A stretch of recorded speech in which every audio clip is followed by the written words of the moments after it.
Good afternoon and welcome to the Ocean Steward Spotlight Series, where we highlight the work of ocean stewards from diverse backgrounds, connecting ocean lovers with stories that inspire them.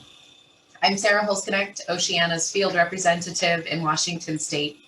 I'm located on the traditional ancestral lands of the Snohomish and Duwamish peoples, and would like to acknowledge the Indigenous stewardship of these lands for generations and through to the present day. Today, I am delighted to welcome and introduce our ocean steward for this afternoon's spotlight, Zelalem Adefris. Zelalem is the Vice President of Policy and Advocacy at Catalyst Miami, where she oversees Catalyst's Policy and Engagement Department. Zelalem joined Catalyst Miami in 2016, directing the organization's climate resilience programs and advocacy work. Her previous work experiences include environmental justice organizing at the Environmental Justice League of Rhode Island and conducting emergency preparedness research at the United States Centers for Disease Control and Prevention. She holds an MPH in Global Environmental Health from Emory University and a bachelor's degree in Community Health from Brown University. Zelalem serves as a steering committee member of the Miami Climate Alliance, a philanthropic trustee of the Solutions Project, as well as a board member of the Miami-Dade College Earth Ethics Institute. Welcome. Thank you so much for having me. We'd like to really dive right into getting to know you a bit more. Can you tell us about a defining moment for you, where and when you fell in love with the oceans? Yeah, I mean, I grew up in Minnesota, so but we're the land of 10,000 lakes and have many more than that. So water has always been really important to me. I love the summers. I love swimming. In the oceans. Now I live in Florida, and I lived in Rhode Island prior, in Atlanta, in between, which has the Atlantic several hours away. But I think the oceans are an extension of that love of water. So I don't know if I have a specific ocean story, because most of my memories are so tied in with the lakes and the lake culture. But yeah, if you've ever been to summer in Minnesota, it's it's such a cold place. So just the joy of experiencing water, having it be warm. We're up north, very, very far north. So sun sometimes doesn't go down to like 9-10 p.m. at night. So it's like a wonderful celebratory time. So I think just the joy and being around the water translates to my oceanside lifestyle now. Absolutely, being located just outside Seattle myself, I appreciate when the sun is up later and it's warmer. It's a beautiful thing to be by the water. So that resonates certainly. So tell us a little bit more about Catalyst Miami. Yeah, so I came to this organization 5 years ago. The organization has existed for 25 years in Miami-Dade County. We're an economic justice organization and do direct social services. We do, for example, healthcare enrollment and doing taxes for low and middle income folks in the county at no cost. And we also do community organizing and policy and advocacy work as well. So when I came onto the organization, they were looking to build out some work around climate change and environmental justice.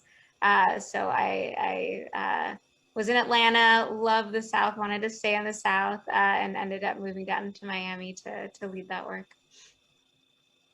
That's wonderful. It sounds like a really great organization to have in the community. So what made Catalyst Miami get involved in climate justice work? Yeah, so in 2015, we were part of the organization's planning the People's Climate March in Miami because it became apparent to folks in the organization working out in the community the impacts climate change and especially sea level rise is having, and it's going to have even more so with the impacts of climate change. So it was really, I think, like the motivation of certain staff, stories from community members that we work with that made the organization delve into environmental work. And it's been a really unique opportunity to be an organization that works on like equity and social justice and economic justice, like talking about environment here in Miami-Dade. I think we were one of the first to do that and to delve into something new. And so, yeah, I mean, it's been great to have our community leaders like champion and really lead solutions on this issue down here. Absolutely, absolutely. And I'd love to hear more. Is there a particular project or campaign, part of the climate justice space that you've been involved in since the organization sort of started working in this area? Yeah, there have been so many. So I'll just share like the most recent one right now. We have a monopoly investor-owned electric utility here in Florida. It's called Florida Power and Light. And right now, keep in mind, like COVID-19, it was 2020, and there was an economic crisis. There is an economic crisis, and a lot of people have been having trouble keeping up with the bills, keeping up with rent, electricity, running AC more as you're quarantined, right? But they, despite all that, are asking for a 20% increase on our bills, resulting in billions and billions of dollars of increased profit. And at the same time, they're building more fossil fuel infrastructure with that money. So we are getting people out to the hearings. There's a registration actually right now. If folks are interested and live in Florida and are in FPL or Gulf Power territory, you can go on the Public Service Commission website and it's there. But to speak out against, number one, such a massive increase in your monthly electric bill. And number two, the fossil fuel infrastructure. And I think it relates as an equity issue, not only the cost and what I said about COVID and just the economic crisis, but also those with lower incomes have a higher energy bill burden because you have a lower income. So there's that. And number two, because the housing, especially down here, is not necessarily energy efficient or has the necessary home improvements to help you save energy and not waste energy. So a lot of times you'll run your AC and it just goes straight out the window, even if your windows are closed because there's so many little cracks, you know. So it also relates to housing quality as well. Absolutely, absolutely. It's so interesting. I know that locally here around Seattle, we have a similar scenario with a local utility requesting rate increases and building out fossil fuel plants. So, that's such an important piece in addressing the climate crisis is how we're producing our energy. So that sounds like a really great campaign. Yeah. So, as we, I think, already know, the oceans have both been very heavily impacted by the climate crisis, but also that, this crisis is inextricably linked to the plastic crisis, as we're seeing the fossil fuel industry is shifting away from producing petroleum products for transportation into plastics. And I'm curious if there's something in particular that you're most excited about in the fight against plastic pollution. Yeah, I think I'm really excited about like an awakened consciousness in the public for how we solve these crises, and that a lot of times it's large corporations that we need to tackle that are fueling a lot of our problems. We do a lot of beach cleanups here in Miami, and I've had so many friends get frustrated over the years, like counting the tons and tons of plastic and waste they pull out of the ocean every single time they go out. And knowing that, for example, Publix, which is our big grocery store chain here, has like taken the lead on preventing plastic bag bans and styrofoam bans, in local municipalities across the state. And often I was at a meeting and our mayor shared that a lot of the pollution was coming from like Publix bags, the plastic bags. So I think like taking on some of those bigger entities, I know we all have a personal responsibility, of course, but getting together collectively to take on those bigger entities, I think is so important and what's really going to move the needle. Absolutely, absolutely. I think that's something that I've seen in our work with Oceana is when we're especially bringing together coalitions of folks from a variety of different backgrounds and spaces. We have so much more power that way. So yeah, thanks for speaking to that.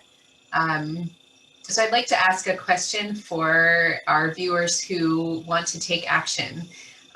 So what would you say to people who love the ocean, but maybe they don't know what steps that they could take to protect it?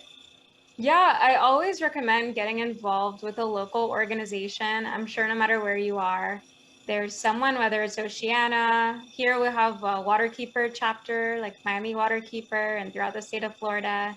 I think that's always helpful because it's helpful motivational because you're doing it with other folks and ultimately more impactful. So I would definitely recommend doing some research and starting there. Yeah, great point. I think that that social aspect can be really, really wonderful, and I know I've met some incredible people getting involved in advocacy. So thanks for sharing that. So since we sort of have two major audiences, and one are people who are maybe just getting into their conservation values, and then others who might already be years into their professions. So this question is for the oceans community that's already at work. So what is your vision for how the ocean conservation community can partner with those that are working in climate resiliency? And how might you like to see things grow or change, or maybe find a new direction or new approaches in the future? Yeah, I think it would be great for as many, especially conservationists, to get more deeply involved and educated on climate justice, social justice, and racial justice. I think that the root of the climate crisis is obviously greenhouse gas emissions, but the root below that is actually greed. So we have a greedy system, capitalist system that wants to abuse our environment. And that system also wants to abuse a lot of people. And a lot of those people are people of color, people across the world in countries not as wealthy as our own, or even within our own country. And I think the more that we can align our solutions of environmental protection towards like social justice and racial justice, the more we're actually going to tackle that root cause of abuse and greed and disrespect, right?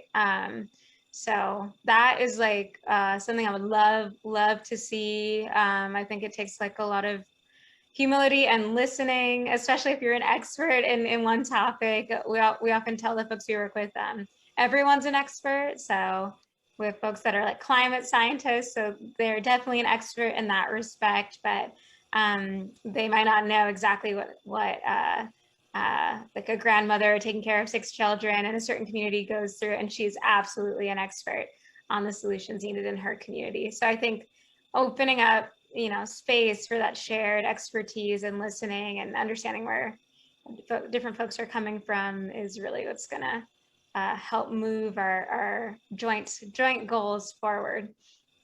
Absolutely. I can't agree more. I think that, the more we can include this work in justice and equity into all of the organizing we're doing in the conservation space and the climate space, the more we have a really fair and equitable solution as time goes on. And I love that you bring up this sort of like local place-based knowledge, because with things like conservation, climate change, I feel like there isn't a one-size-fits-all solution to some of these issues. And I wonder, with Catalyst, have you seen some of that local knowledge and how impactful it can be playing out in your work? Yeah, that's actually what we try to do. We have local trainings. They're like our one on climate is a 10-week training for anyone to come learn about climate justice, learn about solutions, and build up their leadership and advocacy skills. That program is called Clear. So you can find it on our website under Clear. um, and basically the folks that graduate from that program and others that we come across and work with, we tap them to develop our policy priorities as an organization and to meet alongside us with elected officials and, you know, help determine everything that we do down to like the nitty gritty in the policy document. And so, yeah, I think for an issue as complicated as the climate crisis, I would argue ocean conservation should be very straightforward and simple, but people make it so the powers against us make it so complicated, right? To make a solution that fits everywhere isn't possible unless you have an extreme amount of diversity at the table, and not just organizations, but actual real people with a diversity of lived experience. So that's exactly what we try to do in our work. That's fantastic. I mean, it's such a wonderful approach that, especially amplifying voices that wouldn't necessarily be included in these conversations. So it just seems like such a wonderful organization. And I'm curious, are there other ways for folks who might be more local to Miami than I am in Seattle to get involved? Or maybe there are virtual opportunities for folks who might not be so local. What are ways that people can help support this good work? Yeah, they can check out our website. We're Catalyst Miami on everything on social media. I also work with the Miami Climate Alliance, which is a network, a coalition of organizations here in South Florida working on climate justice. So check them out as well. Again, everything is Miami Climate Alliance. And yeah, just reach out and we'd be happy to plug you in. That's fantastic. Great. Well, so those are some of my more serious questions, and I have some fun questions. So what is the one ocean area that you would like to visit the most? An area of the ocean. Yeah. Wow. I don't know all of it. I actually went snorkeling for the very first time, I don't know, like 3 years ago, and that was amazing. So like, I feel like there's so much I don't know. So literally any experience just to be out on the water, be out on a boat, it's so special. So really anywhere, I'll take it if someone wants to fund my trip. Great answer. Okay, and my other fun one, what is your favorite sea creature? Oh, that's easy for me. It's an octopus. Octopus. Oh, me too. Me too. They're so fascinating. So yeah, great answers. Well, I want to thank you so much for taking the time to chat. And there's certainly so much more time that we could talk about all of these issues, but our time is coming to an end, and we do want to make sure that share how people can find out more about you and your work. So I'll put your info up now on the screen, and people can go to learn more, make a donation. But before we do sign off, do you have any parting words for folks who may be watching? I think it's so great that people watching are even interested in this stuff, and it shows that you have a passion, right, and a passion to learn more. And I think I'm always deeply impressed that people spend their free time. They could be doing a million things that they're learning about how to better our world, right? So I think that's so important, and I just want to thank everyone for everything that they're doing to educate themselves and that activism that I'm sure they do in their own communities or want to do. Absolutely. Well, and thank you for your work. It's wonderful to learn more about. And the URL is here, catalystmiami.org. Folks can go there, learn more, reach out, and get involved. And again, thank you so much for this conversation. This has been really, really wonderful. I'm glad we share the same favorite sea animal. That's cool. So I want to just let folks know about our next Ocean Steward Spotlight coming up. We'll be speaking with Jackie Nunez, and you can catch it live here on June 24th. Thanks for joining. Thank you. Bye. Good night. Thank you.